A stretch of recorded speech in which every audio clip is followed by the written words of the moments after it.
It's a great pleasure for me to introduce our speakers for today's lecture, Dr. Lawrence Prabhakar Williams. Dr. Lawrence Prabhakar Williams, Advisor, Center for Public Research Policy, Kochi, and also the author, researcher, professor, International Relations and Strategic Studies. Dr. Prabhakar affirms his unequivocal conviction on the indispensable primacy of Holy Bible in global affairs. His books are Growth of Naval Power in Indian Ocean Region, Dynamics and Transformation, New Delhi National Maritime Foundation 2016. The Maritime Balance of Power in Asia Pacific, Maritime Doctrines and Nuclear Weapons at Sea, Singapore, World Scientific Publications, August 2006. Maritime Security in Indian Ocean Region, Critical Issues of Debate, New Delhi, Tata McGraw Hill 2008. His earlier research fellowships have been at the Institute of Defense and Strategic Studies and S. Rajaratnam School of International Studies, Nanyang Technology University, Singapore 2004 to 2007. The Fulbright Fellowship at the Center for Political Studies, Institute of Social Research, University of Michigan Ann Arbor, 1996. Policy Research Fellowships at the Henry Stimson Center, Washington, D.C., USA, May to August 2001. The Center for Naval Analysis, Alexandria, Virginia, USA, June to July 2001. Other research assignments have been with the Center for Strategic and International Studies, Washington, D.C., and the Asia Pacific Center for Security Studies, Honolulu, Hawaii. Research School of Pacific and Asian Studies, Australian National University, Canberra, Australia. He is also the former member, co-chair, chair research working groups, weapons of mass destruction, border security, maritime security in Indian Pacific Oceans, energy security in regional network of strategic study centers, Near East South Asia Center, National Defense University, Fort McGraw, Washington, D.C., USA, 2009 to 2012. Distinguished Fellow, Institute of National Studies, Sri Lanka. Adjunct Professor, PhD Co-Supervisor, China Studies Center, Department of Humanities and Social Sciences, Indian Institute of Technology, Chennai. Doctoral Program Supervisor and Adjunct Professor, Naval War College, Indian Navy, Board of Advisors, Institute of Transnational Studies, Landshut, Bavaria, Germany. We are deeply honored to have you in our midst, sir.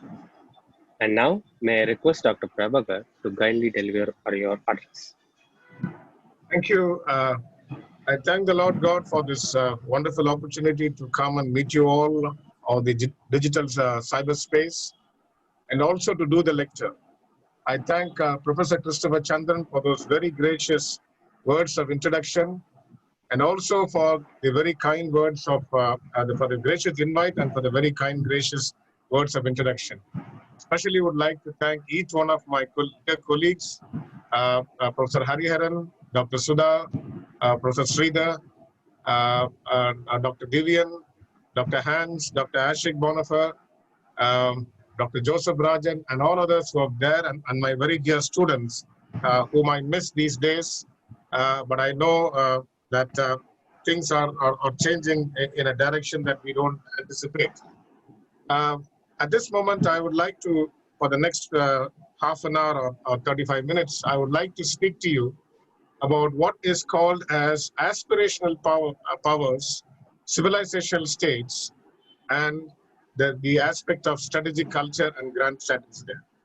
I don't want you to get flabbergasted by this topic, but essentially I will be looking into, to put it very simply for our students, about India and China, because India and China are civilizational states. India and China in the present context are aspirational powers. Today, there is a concept that is called as rising powers that is quite often used in terms of addressing this particular group of countries, which are now the growing economies of the Asia-Pacific, Indo-Pacific, and also of the larger globe. But there is another term which is called as aspirational powers, because the term aspirational powers is used very specifically, that these countries are not only growing economically, but also they're radiating their culture, they're radiating their civilizational salience, and also these countries are building up what I call in international relations as comprehensive national power. Each of these countries are building comprehensive national powers, and therefore you find that all these countries have a certain set of grand strategy by which they would like to become great powers actually. Now, in the present contemporary world, we find that there is a tremendous amount of global turbulence which is going around the world, and there is not a single country that is not being spared up. So the first salient characteristic feature of global affairs today is global turbulence. Global turbulence is something that is unprecedented, and you find that that turbulence is affecting both the internal context of countries as well as external context of countries there. So therefore, no one is able to conceptualize or predict how and what are the causal factors of this global turbulence and where all this global turbulence is leading to. This is a challenging question that has always been there. In the midst of this global turbulence, we find that the Asian civilizational powers of China, India, Japan, Korea, and many other states are today asserting themselves to play an important role. The second characteristic feature of global affairs today is that the globe is increasingly moving towards what we could call a multipolar construction in a unipolar world actually. The United States will constitute the dominant resident global power for time to come actually. Though they are going through what is called as internal turbulence, they would come out of that. And in terms of their comprehensive national power, the United States is still the number one or numero uno global power of the world, and they will continue to do the dominance. Within this context of this global dominance, within this context of global power structure, we find that there is a pyramidal structure which is called the concept of power transition. Power transition entails that there is a superpower, which is the United States, or the hyperpower, which is the United States, followed by a conglomeration of great powers. And after these great powers, you find what is called as the major powers which are coming into that. After major powers, we have medium powers, and after medium powers, we have the small states. That is how the stratification of global power order is now taking place there. Where exactly you find India and China located? Is India and China equals? What is the future of the global power trajectory of India and China? This is what we have to look in this particular lecture there. In the backdrop of the COVID crisis, we find that China has emerged to be a challenging power. That is the third point I want to mention here. And the China, which has been growing assiduously, we find that China is today a challenging power to the international system. And the challenge of China is not only to the United States, it is also towards the various power structures of the different countries of the world actually. The foremost challenge that China has posed for is with regard to India. And therefore, we find that among all the states, we find that the China-India conundrum of conflict is something that we have to look into great detail there. But that is not going to be the focus of this lecture. But I'm going to basically look into the fourth dimension as to why these powers behave like this. What are the trends? What is the salience of the nature of these powers? How do these powers behave? How do these powers respond to the international system is what we're going to look into this particular lecture. Having said this, let me basically go into the structure of the lecture. So I would like to basically outline an introduction to define what is called as civilizational states, to define what is called as aspirational states, to define what is called as strategic culture, and to define what is called as grand strategy. These are four constructions that we need definition. When you take civilizational states are a distinct class of states that are not nation states then. Because the term nation states comes from the European context of the Westphalian state of Europe that came into existence by the coming together of what is called as different ethnic nationalities or ethno-nationalities. The term nation comes from the Latin term natio, which means birth of an ethnic group or an identity, is based upon a certain cartographic and demographic with a geographical boundary border issue by which a nation comes into existence. Whereas when you take civilization states are largely based upon what is called as very strong social construction of identities. They are usually pluralistic in their salience, and civilization states with these identities have a large overlay of a geographical area, and they have endured in that particular geographical territory for long centuries. Therefore, when you take civilization states, these are historically millennial in nature. They have a large memory, historical memory that goes into that.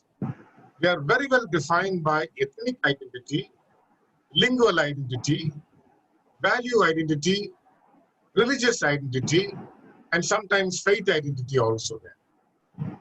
And these civilization states have well-established icons of language, dialect, script, and therefore they are usually numerous in their number. When you take this particular definition into context, 4 different categories of states, or 4 states, matter very much in the present context. China, India, Japan, and Korea are 4 Asian states that are predominantly civilization states. Besides, you have Indonesia, you have Thailand, you have Nepal, you have a country called Israel, which is in the Middle East.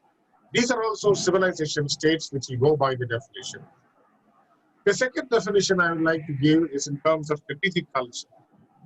Why and what is important about strategic culture? Strategic culture is nothing but a core system of values, norms, and practices of any one country about its own security. And there are certain specific styles, values, and the narratives that govern each country there. Therefore, when we take a country like China and India, India and China have a long 3,000 years of a millennial salience in which they have existed as distinct civilization states. How do they exist as distinct civilization states? Number one, they existed as a distinct civilization states because they had a distinct security identity there. That security identity was given by the security culture or the strategic culture of China and India. If you take China, the strategic culture of China is largely defined by one particular author who's called Sun Tzu, and his work, The Art of War, defines the strategic culture of China. Besides Sun Tzu, there are various other strategic practitioners in China over this 3,000 years of imperial dynastic history, national history, and the recent communist history of China, who have basically given China a security identity. Therefore, studying about security identities, studying about the culture of security practices, studying about the power factors of a particular country in the cultural context is what strategic culture is. Thirdly, I would like to look into what is called as aspirational powers. What do we mean by aspirational powers? Aspirational powers are usually powers which have a particular global view. This global view is very much aligned to their own national greatness. In the past, we have seen great powers like what is called as Prussia, which is the German state, which was an aspirational power in what was called the interwar period between 1918 to 1939. And later, Germany became Nazi Germany to become a very aggressive power. And similarly, if you look into even more earlier, we look into Napoleonic France. Napoleonic France is one good example of an aspirational power, which basically wanted to radiate its culture, radiate its own salience of its social identity to the rest of the world through political, economic, and military instruments of power. And also when we look into the contemporary context, one of the predominant aspirational power has been the United States and the Soviet Union, by which we find the Cold War being determined. That narrative of an aspirational power led to a bipolar world actually. And therefore, when we have come to a situation which is a post-Cold War period, and in this post-Cold War period, we don't find one power or two powers, but we have multiple powers which are aspirational powers, about which I will detail in the rest of the subject. Grand strategy is the coherence of all the elements of national power. It looks into physical dimensions, psychological dimensions, organizational dimensions by which national power provides the conglomeration of the various dimensions of national power, which are basically put into its use actually. So therefore, these are the four concepts which I'll be using it interchangeably. And then let me go down to explain about civilizational states. Well, civilizational states, they always exhibit high levels of social cohesion and development. Notwithstanding what they have in terms of internal differences, that they basically have what is called as a certain social consistency, a cultural order, by which we will find that forms the basis of governance. All civilizational states do have very strong frameworks of governance, but the ideological framework of the governance will vary actually. Some civilization states like India and Japan have a democratic form of governance. Korea, for that matter, also has a democratic form of governance. I mean South Korea, not North Korea. And when we take other countries like, for example, Indonesia, they have a form of populist democratic governance actually. But when you take a country like China, China basically has an authoritarian governance. So therefore, there is an ideological variance as far as governance is concerned. But however, we find that the governance of all these civilizational states provide for a collective elucidation of interest and power, and that is based upon well-established institutions. The civilization states not only have a long historical period, but they also have a long institutional memory along with the historical memory actually. China and India suit this particular context of civilization state because there are too many identities within the region which cannot be denied. Even China, which is Han-dominated, a Han-dominated China basically has the Uyghurs. The Han-dominated China has Hubis. They have the Tibetans. They have the Mongoloid and different cultures of it. Therefore, the Han-dominated China has what is called as a Han monolithic culture, which is superimposed upon the different minorities. One of the fundamental reasons why China is internally turbulent is because the Chinese civilization state has not been willing to reconcile the federation of the different identities into one whole actually. So therefore, China has been Han-dominated, unitarian in constitution, monolithic in culture and political identity, in what is known as the post-imperial, post-nationalist period, which is the contemporary period of communism. When you take the context of India, India's strategic culture is unique because Indian strategic culture basically has several regional variants. We have what is called as the Indo-Gangetic concept or construction, which is a continental focus. We have the maritime peninsula region.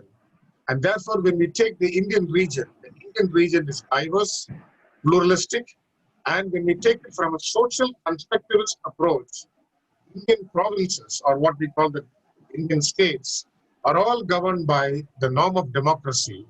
And these are basically relatively prosperous over a period of time, actually. If you take China's civilization discourse, is premised on power. The Chinese narrative is based upon hyper-realism of their civilization values and their articulation in terms of different ways by which they protect their power. China is characterized by one narrative, which is called the Middle Kingdom complex. The Middle Kingdom complex is one in which they believe the supremacy of China and the inferiority of the other powers. It is the Middle Kingdom complex that is the source and the catalyst of China's abrasiveness and aggression, because China views its own race as pure, its own race as superior, and therefore it contends with the rest of the races actually. China's persistent articulation is also brings in another important social tradition of Confucius. The social salience of Confucius is diametrically opposite to the strategic culture of Sun Tzu. The social salience of Confucius brings about a harmonious social order within the state. But China tries to pursue the harmonious social order within the state while trying to pursue the aggressive order of Sun Tzu in the external aspect. Sun Tzu's Art of War, which is the classic work that he wrote, is based upon absolute flexibility in state conduct action. And therefore, that is the reason why among the civilizational states, China is known to be pursuing pure realism in its cardinal approach, whereas it talks about mutuality and peace, it practices what is called as violence and aggression actually. This is a quintessence of China actually. Next, let me try to provide you a summary of aspirational powers and civilization states. What are these and how do they dominate into that? The present age is called the post-globalization phase of global order. In the present phase of post-globalization, the neoliberal order has been diminishing in its importance. The Western neoliberal order has been diminishing in its importance because ever since the 2008 financial crisis, we find that the European as well as the American-led neoliberal order has been on the decline. Simultaneously, we find the rise of China coming into this place. And therefore, we find that there is a particular characteristic of the kind of powers that are now coming into existence. These are called as Bismarckian powers. They are called as Bismarckian powers, which is labeled after Chancellor Bismarck, who was a chancellor of what is called as World War I Germany. World War I Germany was basically a very aggressive power. And therefore, we find that the Bismarckian model is something what the Chinese are now pursuing into that. And therefore, we find in the age of aspirational powers, we find that the Western construction of what is called as rising powers, which is constantly used in international relations theory literature, it is not adequate to define the likes of China and India, Japan, and Korea. Aspirational powers are all rich in civilizational impulse. They have well-established social cultural orders. And most of them, and particularly India, is robustly pluralistic, and they feature high endurance and social cohesion. That is, by various internal and domestic conflicts, the social cohesion of these civilizational powers is highly resilient there. Aspirational states have featured quintessential models of governance, and we find that different aspects of these quintessential models of governance is dominated by norms and values, which is very, very unique of these aspirational powers. In the contemporary context, China and India are civilizational states which portray very strong aspirational characteristics based upon social pluralism and upon diverse identities, is based upon a geocultural frame actually. Therefore, the following questions need to be asked. Is India and China, or India and China, civilizational aspirational powers? Are they civilizational aspirational having robust social pluralistic and monolithic identities? And therefore we find the answer is that from antiquity to contemporary relevance, both these countries do possess this particular characteristic feature there. What are the patterns of strategic culture and grand strategy that India and China exhibit in the present global order? This is going to be a subject of debate and a separate subject for a separate lecture. How does governance and domestic basis of India and China influence and impact upon the strategic entities there? This again is a separate subject, but I'm trying to provide a kind of an overview into all these aspects in this particular lecture. How do India and China envisage the comprehensive national power in the pursuit of their aspirational power status I'll be dealing it in length in this particular lecture. Having said that, let me go down to the theoretical policy concerns of civilizational states, strategic culture, and grand strategy.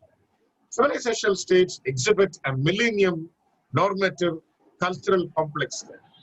Their social orders are supposed to be superior, and their material trappings of power is supposed to be resilient.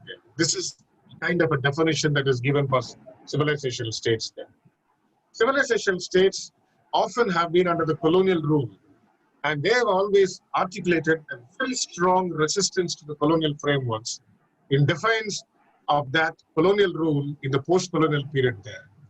And therefore, what happens is, in the post-colonial period, many of these civilization states are trying to bring about an indigenization of their own culture into governance, actually.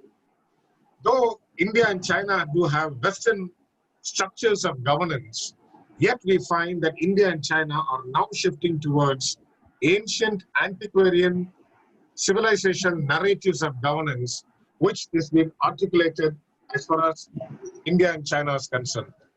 If you take the classics of India, the classics of India is Arthasastra. Tiruvalluvar's Tiruppural also provides immense importance in terms of civilizational thinking. And when you take China, it is the Art of War of Sun Tzu and the collected works of Confucius, because these works basically are the relevant aspects by which the civilizational salience of India and China are being portrayed, actually.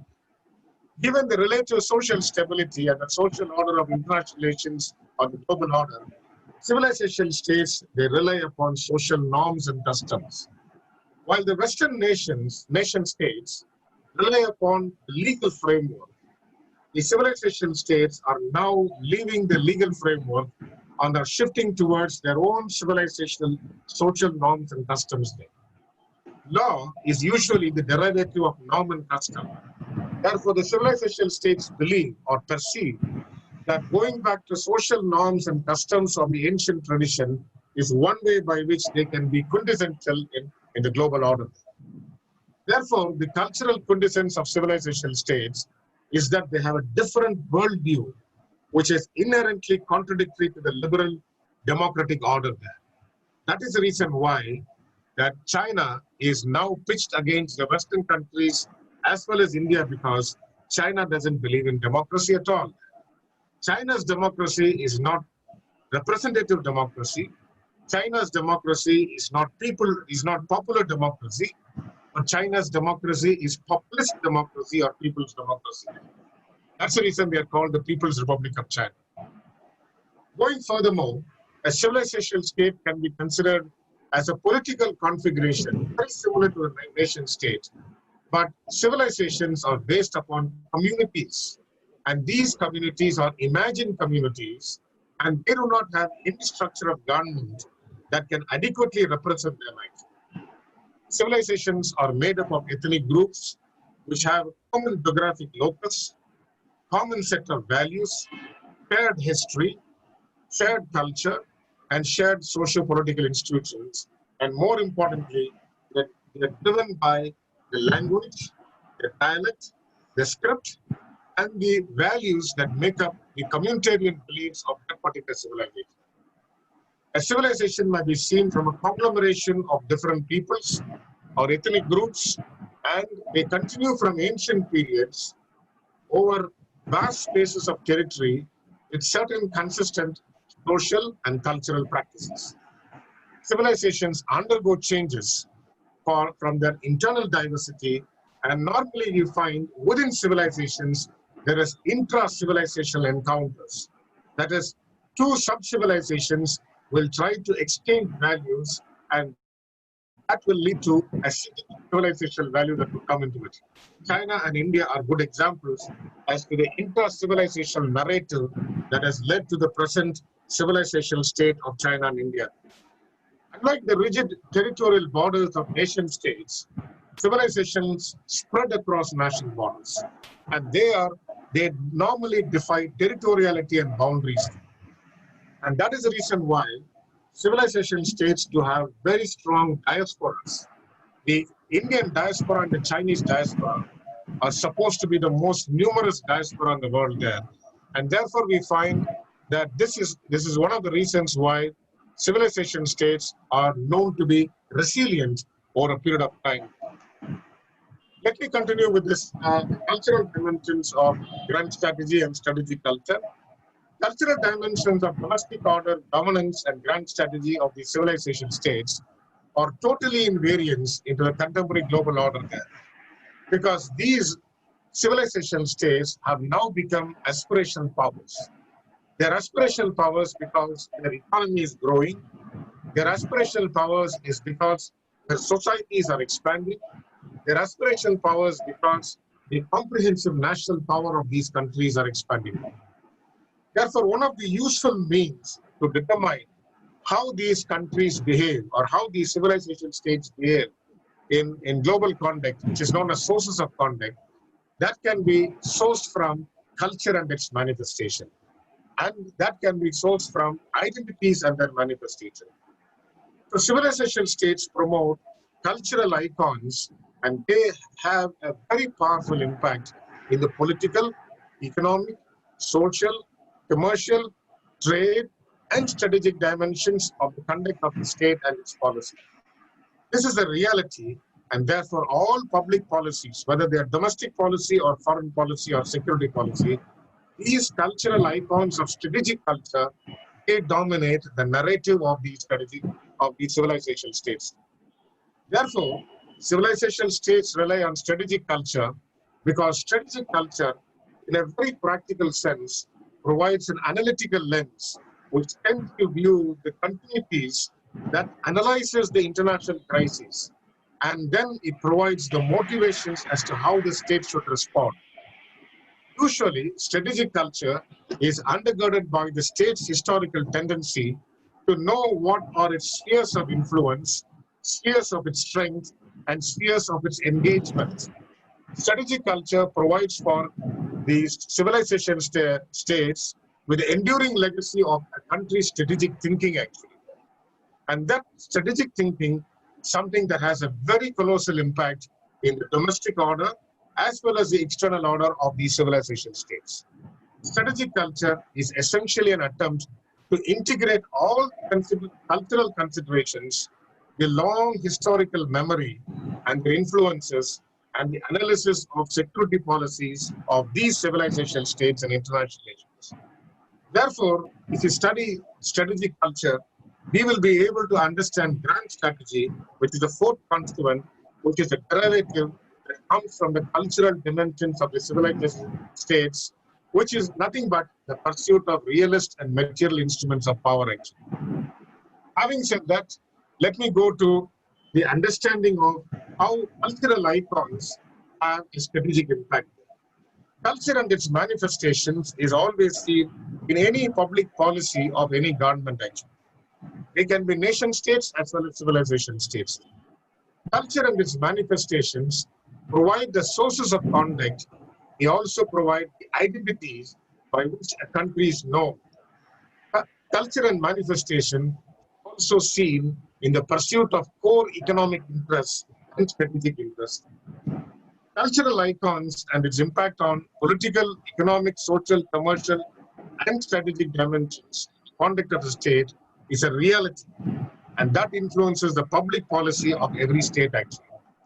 Strategic culture is the cumulative definition of this cultural icons of a state, and that basically tries to provide what is called the pathways of how a state behaves in international relations. Having said that, let me look into certain definitions of strategic culture. Strategic culture is based upon a constructivist perspective. That is, it is based upon an identity perspective. Strategic culture integrates realism on one side and constructivism on the other side, actually. While realism is a power factor, strategic culture brings in constructivism because it sets a set of identities. It sets a set of evaluative standards. It sets a set of norms and values, and also explains cognitive standards. This is a definition that has been given by Kathleen Stein. Alistair Ian Johnston, the very famous Harvard professor, defines strategic culture in very succinct terms. He says strategic culture is an integrated set of symbols which is based upon argumentation structures, language, analogies, and metaphors, and it is used to establish various acts which are pervasive, that has long-lasting grand strategic preference by formulating concepts with regard to the efficacy of force in international relations, and by clothing these conceptions in an aura of factuality, and that is usually based upon realism and efficacious use of force. Therefore, strategic culture has two components in its structure. One is a central paradigm about the nature and salience of international order. Secondly, the use of force, war, and the efficacy of war, perceptions of the adversary and allies, and how actions and responses could come into it. What we find today basically is that strategic culture is used in the articulation and shaping of a grand strategy, and the operational details are being pursued by the members of the strategic community of the state. This is a definition given by Kanti Bajpai. Having said this, let me look into the Asian civilizational discourse and strategic culture. The constructivist theoretical framework of international relations theory presents that civilizational powers are based upon identity and culture. Though they are based upon power and capabilities, the foundation of the civilizational discourse is based upon identity and culture. Therefore, all of these civilizational powers are based upon social constructivism. Civilizational states have historical memories which are culture-rich, psychic in impact, and are very critical, predominant determinants of a civilization. And if you look into the epicenter of these Asian civilizations, we find that Asian civilizations is based upon an equation. It is based upon an equation of culture. It is based upon equation of identity. It is based upon equation of realism. There are four aspects or four salient features of this Asian civilization discourse. Number one, the ethos of the Asian civilization discourse and the identity is actually pitted against the long historical memories of the colonial period. The colonial period often provide these aspirational powers, that is civilization states like China, India, Japan, and Korea, the colonial domination and colonial humiliation. Therefore, it is a tendency of these powers to shed away the colonial bondage or the colonial memories and to assert themselves as independent, powerful states in the international order. Secondly, these Asian civilization discourse do have an ancient civilization legacy. There were years and millennia in which the civilization powers were preeminent economically, they were vibrant commercially, and most often you'll find that the Asian civilization powers were maritime mercantile powers, but they were later subordinated by colonial imperial naval subordination that was there. Thirdly, the civilization powers usually have an exclusivity of the cultural prominence, and therefore they tend to regard all of their entities as barbaric by nature. The Middle Kingdom complex of China basically epitomizes that China is the epicenter of civilization and the rest are barbarians. That tendency is the reason why they now try to use it in the COVID crisis of relating all other countries as barbarian powers, including the United States. The ethnocentric preeminence is based upon the geographical epicenter consciousness of these countries. They think that their geography is the center of the world, and therefore they think that they are the ones who should dominate the world. In terms of India, India now tries to name itself as a Vishwa Guru of global affairs. Chinese would like to be called as the Middle Kingdom epicenter of global affairs. That leads to the fourth characteristic, in which we find that these countries have an ambitious, assertive determination of core national interests, which is based upon coercion and persuasion action. Having said that, let me link grand strategy with strategic culture before I go to India and China. Strategic culture, governance, and grand strategy are pivotal to the resilience of the civilization states. The civilizational entitlement allows the state to consider themselves as natural worthy inheritors of the ancient civilization. Glory is there. So therefore, all the public policies, all the present global public diplomacy is based upon this particular premise. The second factor of grand strategy is based upon governance, strategic culture, and grand strategy. Because to have a very effective grand strategy, the country should have a very effective governance. And that governance should be seen in the domestic order and external diplomacy. Therefore, when you try to study Arthashastra or Sun Tzu, or whether we study about the collected works of Confucius or about Tiruvalluvar's Tirukkural, we find that governance has an important aspect in terms of how it relates to strategic culture and grand strategy. Governance is based upon planning, augmenting of resources and capabilities, and that is analyzed by the patterns of strategic culture that is looked in short, medium, and long-term policies. Therefore, Arthashastra is not only a classic text on diplomacy, it is actually a classic text on strategic culture, good governance, and diplomacy. Therefore, one of the important aspects of this grand strategy is how do you articulate, augment comprehensive national power of all these civilization states. That can be done only by effective and robust governance that is operating in countries actually. Having said that, let me go once again back to aspirational powers and how they are linked to grand strategy. Aspirational powers, which are often civilization states, are strongly motivated to perform a flagship role in global affairs. Aspirational powers play prominent regional roles, and also they play prominent global commons roles in which their role in regional and global governance is noteworthy. Aspirational powers are motivated by material factors of power, of national power, by accruing tangible and intangible aspects of national power.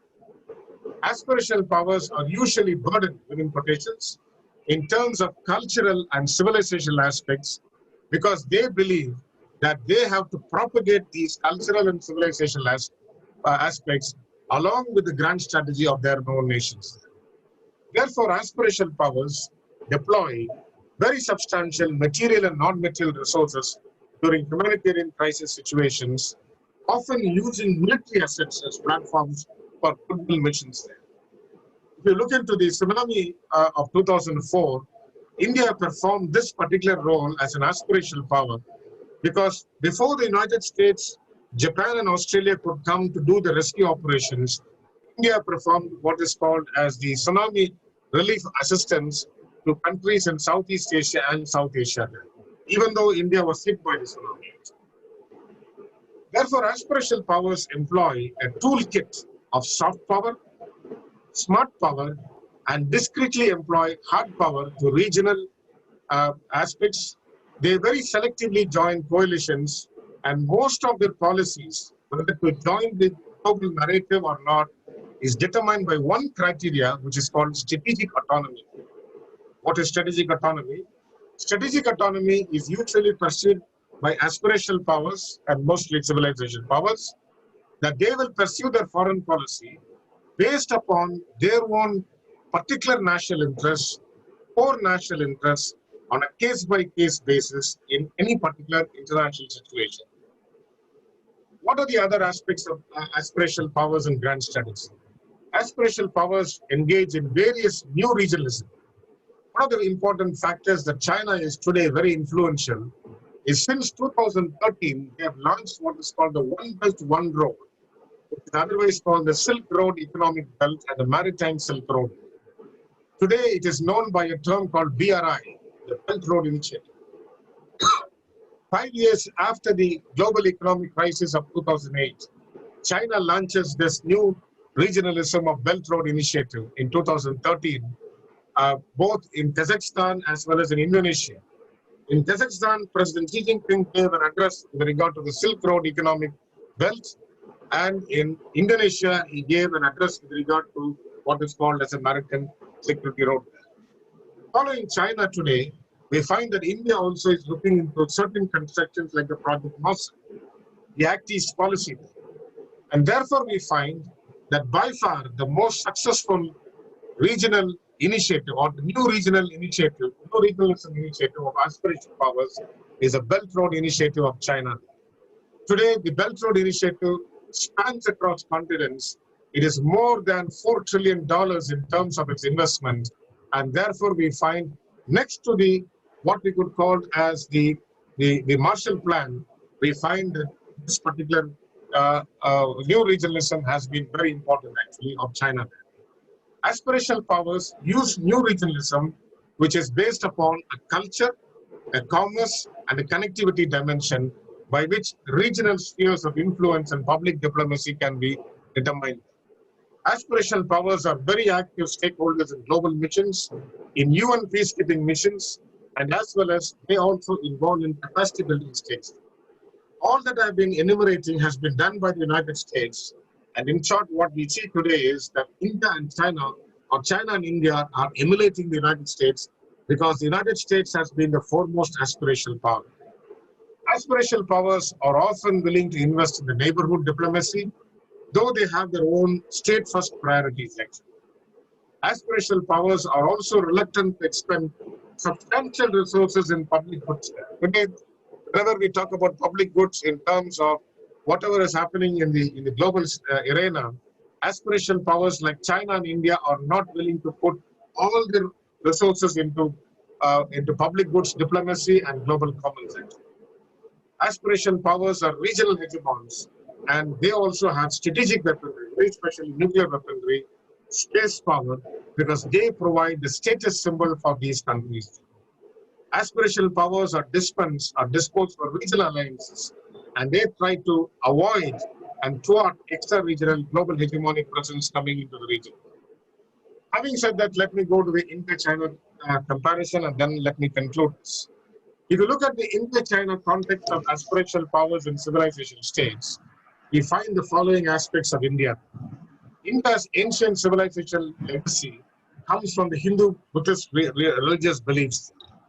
India's constitutional secularism of Indian polity has been balancing the secular and the sectarian factors.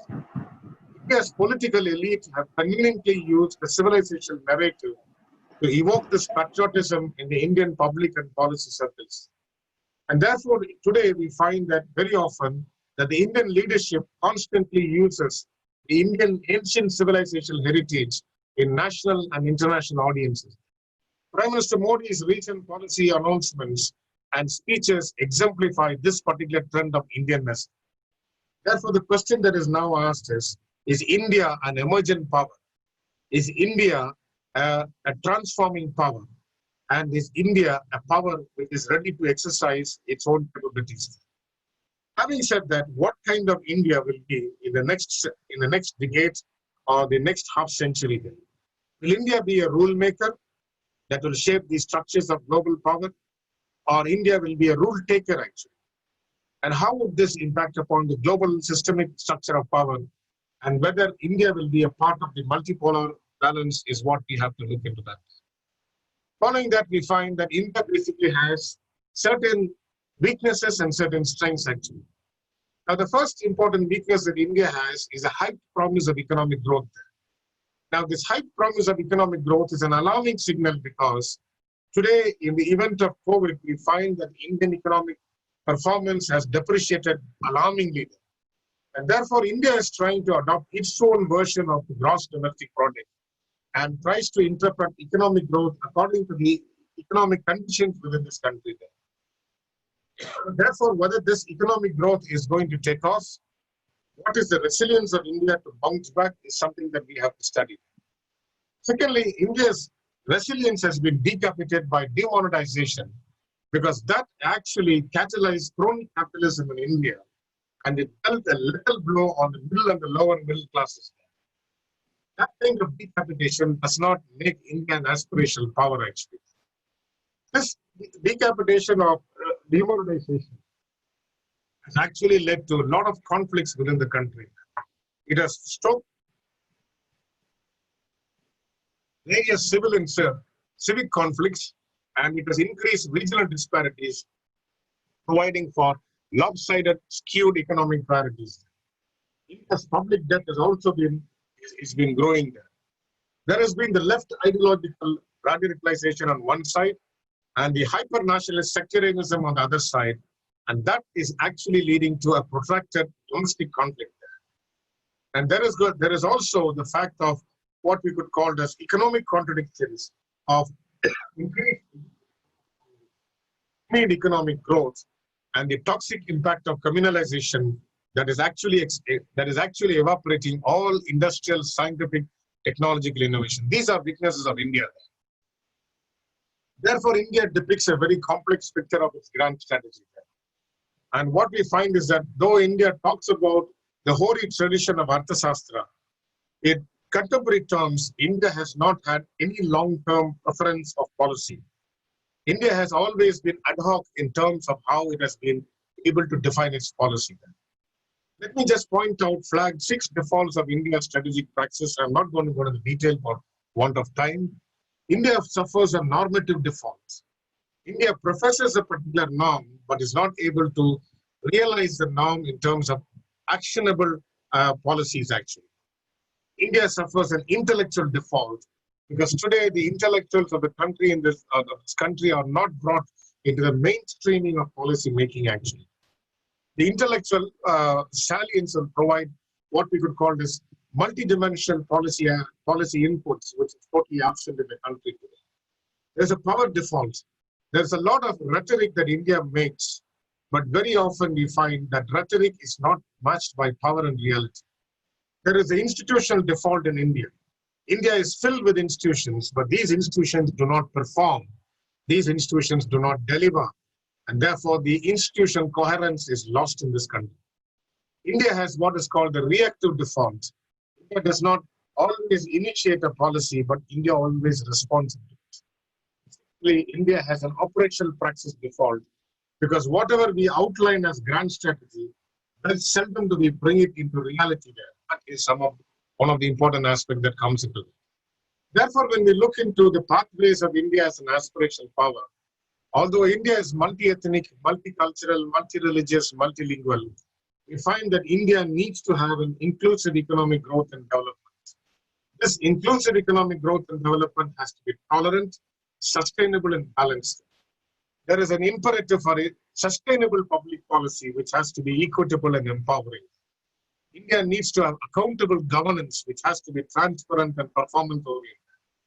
Also, India's economic woes can be addressed by the imperative of a public-private partnership and that has to replace the crony capitalism of the corporate sector. India needs to revitalize the federal spirit in governance and foreign policy directives, even as border states are engaged in the neighborhood action. The imperative for renaissance in India's agriculture is very essential, and therefore that has to be done by native and indigenous technology. And there is an imperative for the renaissance of India in terms of industrial science and technology, and India has to harness what is called as the next frontier of economy, which is called the blue economy. When we look into the Chinese narrative, we find that the Chinese narrative is usually based upon their own concept of national power, their own concept of global power actually. There are 7 cardinal perspectives that determine the Chinese cultural impact and how this aspirational power is going to be. China's rise has been assiduous, but now we find that China has been able to build its comprehensive national power since 1997, when the 4 modernization policies of Deng Xiaoping has been unleashed. And therefore, today, China is in the slew of regional and trans-regional initiatives. Therefore, China's internal growth is linked to its trans-regional growth. That is the reason why the BRI has turned out to be a very successful thing, not because it is successful in the external context of China, but the BRI has actually catalyzed China's economy. China's surplus dollars have been reinvested back into this BRI, and therefore we find that all BRI projects are not renminbi-denominated projects, they are dollar-denominated projects because China wants to use the dollar holdings in terms of the recycling of the economic resources by which external expansion can lead to its internal growth. Therefore, what the Chinese have done is that they have tried to add, the second concept that the Chinese have done is to bring in culture, language, and the historical civilizational ethnic icon actually. They have been able to use the kind of metaphysical spatial cosmology of divine mandates and middle kingdom by which they have transformed this particular idea into a realistic narrative or a pure classical geopolitics. And China has been able to use the BRI to link to the rest of the world through the Silk Roads, and that has brought about trade, culture, and people movements going through Central Asia, Trans-Asia, and the maritime domain of Southeast Asia, Pacific Indian Oceans to East Africa. Thirdly, the Chinese have been able to maritimely reposition their own power actually. This is called the China pivot. And this maritime repositioning has happened ever since the Anglo-American dominance has been there since 1588. Today, even as the United States is the dominant naval power, we find that China is making strides in terms of global maritime commerce, and also it is also expanding stewardship and stakeholdership in terms of space, cyber, and maritime commerce, and that is going unhindered actually. Fourthly, China is repositioning its maritime identity using the Zheng He legacy, because the Zheng He legacy of the Ming Dynasty brought in Chinese influence into East Africa by the 14 voyages of the Ming Navy Admiral Zheng He, who basically came to India as well as went to East Africa. That replay is being played by the Chinese so that it is an exhibition of China's smart power and soft power in terms of how it is expanding its Belt Road Initiative. Fifthly, if you look into the hierarchy of the Chinese global cosmology, the Chinese look into different hierarchies of power as heavens actually there and cultures there. Therefore, the Chinese believed in what was called the tributary system. And the tributary system was one in which the emperor was supreme because he was called one mandate under heaven and the rest of the world paid tribute to him there. Therefore, the Chinese are trying to use the tributary system in a modified sense in terms of how they are perceiving trade and commerce for the world. I'll try to answer questions when I come to the tributary system if people ask me. Sixthly, China believes in terms of what is called as the island chains, in which it is expanding its own naval presence throughout the region there. The first island chain was up to Southeast Asia. The second island chain covers India and Africa. The third island chain is supposed to cover into the Western Pacific and to the Eastern Pacific. Therefore, the Chinese are looking into this trans-regional maritime dominance and economic power projection actually. And therefore, we find that China basically is looking into these contexts by which its aspirational power is being looked into it. Presently, China apprehends that the United States will be the greatest threat for it. And therefore, China apprehends that the United States is perceiving what is called as hybrid warfare and nonlinear conflict. And therefore, China selectively chooses the international status quo order. At the same time, China is building its own counter-narrative.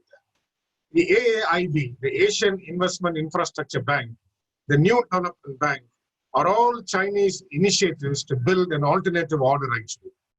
The Chinese Regional Comprehensive Economic Partnership of the Free Trade Area of Asia Pacific is a counteraction towards the United States-led Comprehensive Trade and Comprehensive Trans-Pacific Partnership and the Asia Pacific Economic Council actually. So what China essentially does is it punctuates its intents and goals through its economic measures, through its strategic gambits of military modernization. Because the Chinese believe in one aspect. They do not believe in the kinetic conflict with another nation. The Chinese strategy is based upon that the acme of war fighting is to neutralize the enemy strategy without fighting actually. This is what the Chinese would like to do. They would like to use the smart power, they would like to use the soft power, and they would like to less use their hard power in order to achieve their objectives. And therefore, having said into that, China deftly elucidates this complex interdependence in a non-hierarchical manner actually. China's diplomacy is what is actually providing strength to its aspirational power in fulfillment of its civilizational state. China's strategic articulation on maritime power and marine commerce is something that we have to watch, because even in this COVID period, we find On one side, China is threatening the countries. On the other side, China is contesting with them, using what is called as cartography there.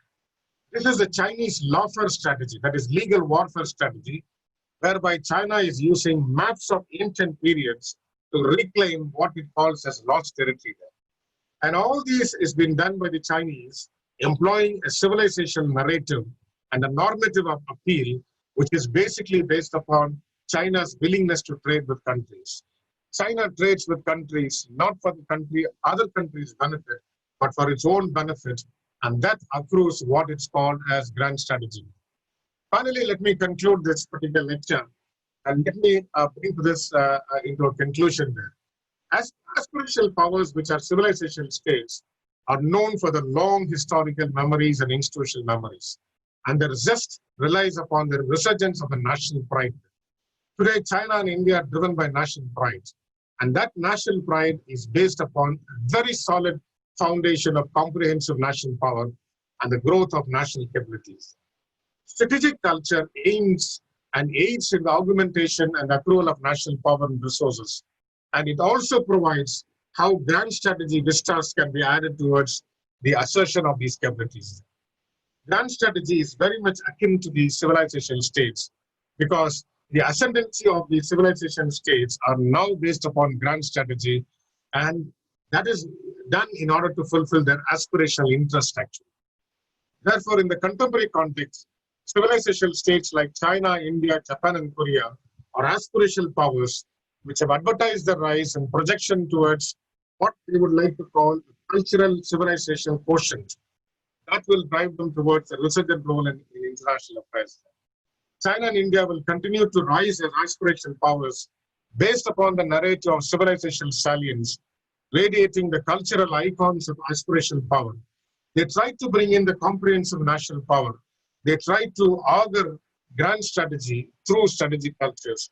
That is how we find that China and India in the near future will exhibit themselves as robust civilization states with aspirational interests. Let me conclude this lecture at this point, and I would like to thank Professor Christopher Chandran, our colleagues in the department, and the students for a very patient listening. And by God's grace, I'll try to answer your questions. God bless you all. Thank you.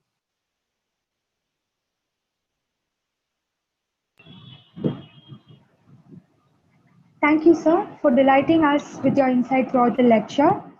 Now the floor is open for questions. I request the participants to put your questions in the chat box. Good afternoon, ladies and gentlemen. Thank you very much, Professor Lawrence Prabhakar. After a long time, I'm listening to one steady, fast, without any break, flow of ideas, thoughts. And now there's nothing that I can say. After a long time, I'm listening to that. Thank you very much. I think I need to get a copy of your speech. At least have to listen to 2-3 times. Then only probably I can understand. What did you say in the middle and the last one? Sure. Okay, what I can do is, Professor Hariharan, thank you for the kind compliments. I will send you the PowerPoint. No, this is not a compliment. This is your style. I think this is this is typical what is called as a Western structure of a lecture. It is all by God's grace. I have nothing in this whole thing. I'll send a copy of the lecture to all of them. I'm sorry, I forgot to send this copy of the lecture beforehand because I was preoccupied with another engagement yesterday. I will definitely send it, and the students can also look into it. Actually, this is a work in progress. This is for my one of the books that I'm working on that, and therefore I can share these ideas. These are ideas I'm trying to test actually. Yeah, every time I listen, probably your ideas are, shaping me something else. It is taking me to something else. Okay. Thank you very much. Thank you very much. Thank you. Sir, this is the question from Shruti MS. Okay. What is your view? Yes, sir. The type of quad will it prove successful? Okay, that's a good question. The quadrilateral security dialogue is basically the counter action of the United States, Japan, India, and Australia against China there. One of the typical features of the Asian security architecture is that in the Asian security architecture, you do not have a collective security organization working there. And a fundamental distrust that has now happened is basically because of China's aggressive intentions. And the Quadrilateral Security Initiative is not a collective security organization. It is more like a collective defense operational framework actually there. So the Quad will be successful if United States, India, Japan, and Australia have three criteria to be established. The first criteria is called as interoperability. That means the armed forces of United States, India, Japan, and Australia should work in terms of a seamless operation there. In military terms, we call it as operational interoperability. If this operational interoperability is successful, then Quad will be a very successful organization because that will put a lot of fears and apprehensions in the Chinese actually. Secondly, this Quad needs to be supported very well by diplomatic and economic initiatives. Merely meeting of ministers or what you could call defense foreign secretaries and defense secretaries, the Quad meeting doesn't provide it the ballast. The real ballast comes into it, what kind of investment these four major powers, that is United States, Japan, India, and Australia are making in terms of diplomatic initiatives backed by economic investments. That's the second thing that we have to look at. The first is military, second is diplomatic and economic. Thirdly, the Quad will become successful when it tries to bring into a larger alliance of other countries in the region, particularly Southeast Asia. You know, Southeast Asia is also facing the fear of the Chinese aggression. Similarly, we find that East Asia, like Korea, is also facing the Chinese aggression. So the coordination of East Asia and Southeast Asia should come into that. And therefore, there must be a larger coalition building that should come in terms of the regional coalition building. And these three factors will make Quad successful actually. As for the present time, we find the Malabar exercises, which are right now going on, Malabar 2020. These are all routine exercises. But what the Quad needs to do is to go beyond this realm and then try to basically sustain this momentum against China actually. That is what will actually work. Sir, I just have another doubt there. Yes. You know, India's military, this one, mainly the investment, the military, the equipments that are there, largely from Israel model and Russian model. Yes, yes. But if you look at Japan, the other countries like Japan and Australia, they are well coordinated with United States of America. Yes. Yeah. No, but this is not really like India, Australia, US, and Japan. Now, the other three countries look well coordinated because their systems work together. Correct. But India is currently out of place here because they have a different system of operation here in terms of the equipment. So how will this, I mean, unless that changes, how will we see enough coordination in terms of military operability? Okay, that's a very good question.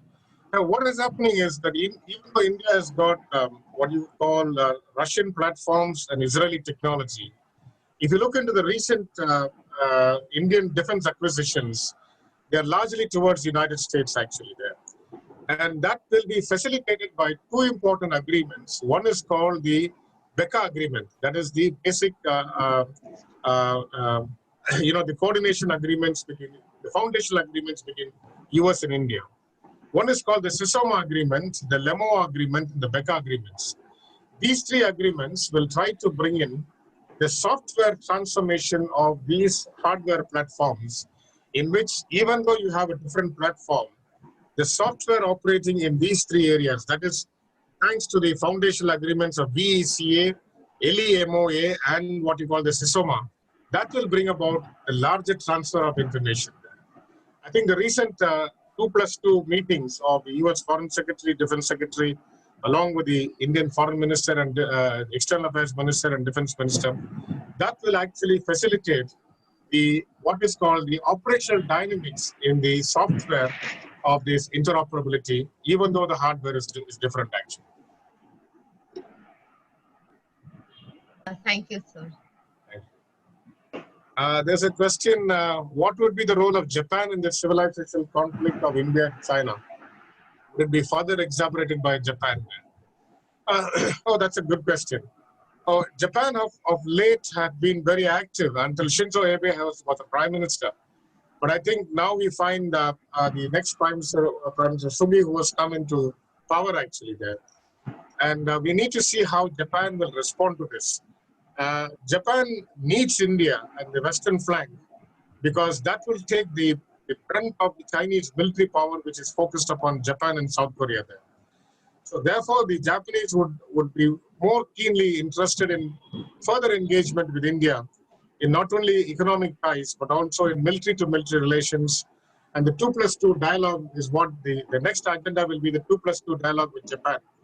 And therefore, it is likely that this civilizational conflict of India and China will exacerbate, actually. Countries like Indonesia are keen to join, are still keen to keep China closer. How will this affect? Okay. You see, Indonesia is a major power. It's a major power in Southeast Asia there. Indonesia cannot afford to go closer to China. At the same time, Indonesia cannot afford to go closer to the United States. Indonesia also would like to engage with India, actually.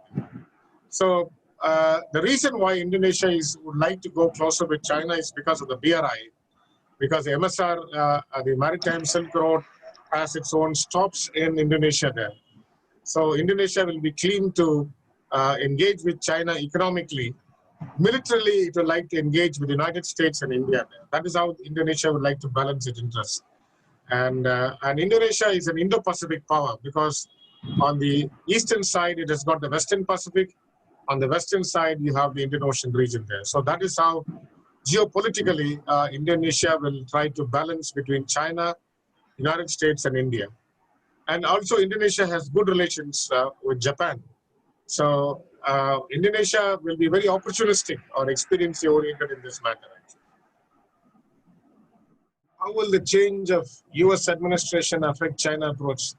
I don't see whether there's going to be any change of the US administration because the election is in dead heat actually there. Fundamentally, if a Biden administration is there, I don't think the US will be able to contain China actually. The best bet for the United States will be a Trump administration, whose policies have been very effective. The reason is because ever since the COVID crisis came, the United States declared through the US Congress what is called the Pacific Deterrence Initiative. That basically has put China into its own position actually. But I do not know how much of the foreign policy change will come, even if there's going to be change of the administration. But Biden will be a very weak president because Biden does not have any foreign policy approach at all actually there. Now the media is trying to portray a different image about Joe Biden. Joe Biden is actually a weak person because he's already compromised in terms of his son's involvement in the Biden laptops scandal and the kind of revelation that has come into that. That will give China an upper hand.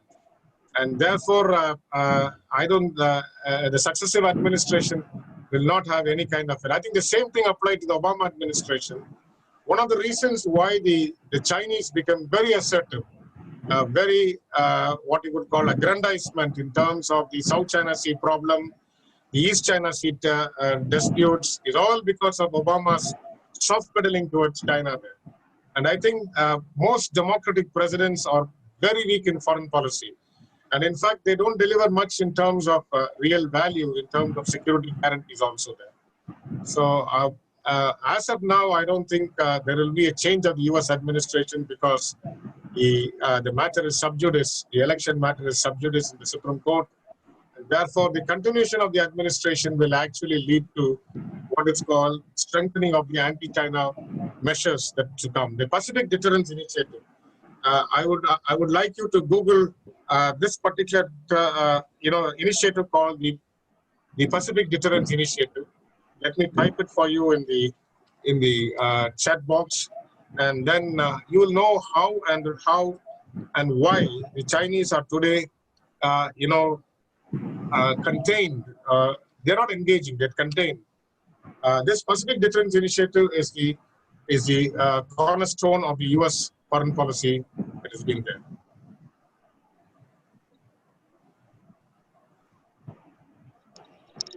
Sir, may I So ask the- a question? Yes. Sir, looking at and listening to your lecture, I have this question, which I think should have some kind of a historical, reference to it. Despite having the Hindi, Chini, Bhai Bhai era in the early 1950s, the relations between India and China have been marked by mutual distrust, Yeah. estrangement, containment, and rivalry. And additionally, while considering the China South Asia policy, an India centric approach has been prominent, and this has in turn resulted in military linkages with India's neighbors, especially Pakistan, and its support in terms of military equipment and also the provisions in terms of the CPEC and all these things. Uh, um, um, China also justifies that these military linkages and relations with countries in South Asia falls well within its professed five principles of coexistence. So, how can we justify it? Because once we look at when we look at what TV Paul says, he calls Pakistan as a failed state. He says it's a rentier state, and he also calls it as a warrior state.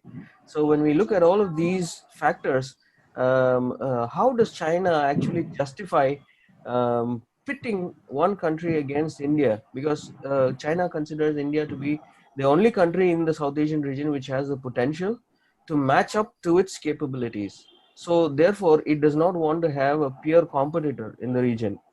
So can we say that the relationship between China, India, and Pakistan forms a strategic triangle? So can you please elaborate on Yeah. this? Oh, that's a good observation and a question. China, India, and Pakistan, they form what we could call as a strategic triangle there. Now, I would like to disagree with TV Paul because TV Paul discounts one factor here. Okay, all the attributes he tells about Pakistan are very true. It's a rogue state, and that's the only word that he's not used in his book, The Warrior State. He uses the warrior state, the rentier. They're all very true actually, because China has effectively taken over Pakistan through the CPEC, and the investment of nearly $65 billion into Pakistan is the greatest investment that China has done. That.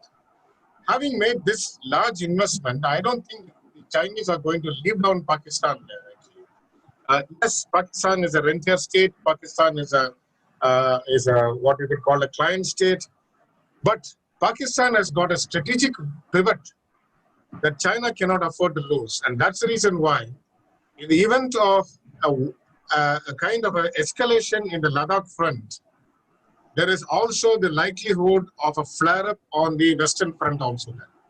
This is a foreclosed agreement between China and Pakistan, because China would like to contain India through Pakistan because Pakistan has got nuclear weapons. Pakistan's nuclear weapons, however large or small they are in number, provides an equalizer to India actually. So therefore, India has to consider the deterrent as well as the coercive impact of the Chinese-Pakistani equation against India actually. This strategic triangle is not stable actually. This strategic triangle is inherently unstable, and this strategic triangle can be stabilized, ironically, not by diplomatic talks, but basically the strategic triangle can be stabilized by nuclear deterrence actually. So it's a very paradoxical situation in which nuclear weapons will bring about deterrence between India and China and India and Pakistan. But one thing I want to mention here, Dr. Hans, is that in the recent conflict between India and China, the word nuclear weapons has not come there actually. So it has been at a very low level of spectrum actually.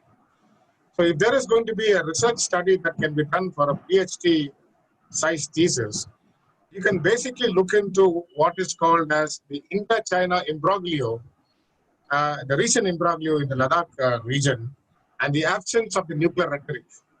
Because the absence of the nuclear rhetoric is something very, very important, because that is going to determine the future of India-China interchanges, and that will also influence the India-Pakistan interchanges there. And India has very cautiously played this very well because India does not want to ratchet up to the nuclear level, because once it ratchets up the nuclear level, Pakistan will claim equivalence there. So that is the reason why, while dealing with China, India has been in the low of the low intensity conflict, not ratcheting up the escalation ladder. That is something that we have to understand. Secondly, with regard to this triangle, you have two dyads that has been there, or three dyads that has been there. There is an Indo-Pakistan dyad, there is a China-Pakistan dyad, and there is an India-China dyad. So how the triangle stability can be ensured depends upon how the dyadic stability can be ensured actually. So if the India-Pakistan dyad goes out of chance, then we'll find that the China dyad will escalate actually. So strategic triangles can also be studied from the point of how the dyadic relations between the countries can also fluctuate, as well as they also try to improve their chances actually.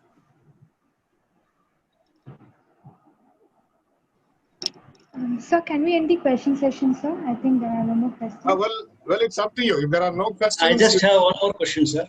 Yeah, please.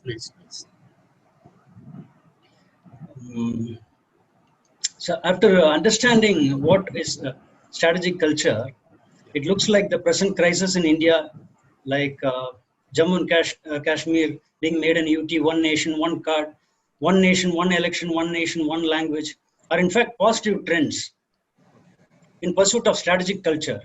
Okay. Is the term Hindutva politics an effective mobilizer, and will it navigate us towards that strategic culture? While all the policy, incremental policy changes brought by the present administration are good, any aspirational power which is trying to use a sectarian ideology will always fail actually there. Because if you look into the content of the lecture, you'll find that most of these are going on normative aspects. They're not going on dogmatic aspects. Hindutva is a dogma. It's a dogmatic aspect. Dogmas are used for social mobilization for political elections. But dogmas cannot be used for what is called as to achieve grand strategy actually. Grand strategy can come only when the country is basically able to mobilize its resources in tune with its national goals and then synchronize that with its foreign and security policies. That is the function of strategic culture. Hindutva is a dogma, and that will not add to any kind of thing. It will only lead to a lot of politics within the country without any concrete result, actually, positive result. Thank you, sir. Thank you. Thank you, sir, for patiently answering the questions. As we near the end of today's session, I call upon Shruti from second VA to deliver the word of thanks. A very good afternoon to one and all. First and foremost, I thank God Almighty for making this program a grand success. On behalf of the Department of Political Science, I extend my heartfelt gratitude to Dr. Lawrence Prabhakar Williams, sir. Thank you, sir, for that excellent session on the aspirational powers and civilizational status of states, India and China. It was a remarkable event. Lastly, I thank the faculty and the students of the Department of Political Science for their participation and cooperation in today's event and making it a grand success. Thank you all very much and have a wonderful day ahead. Thank you very much. God bless you all.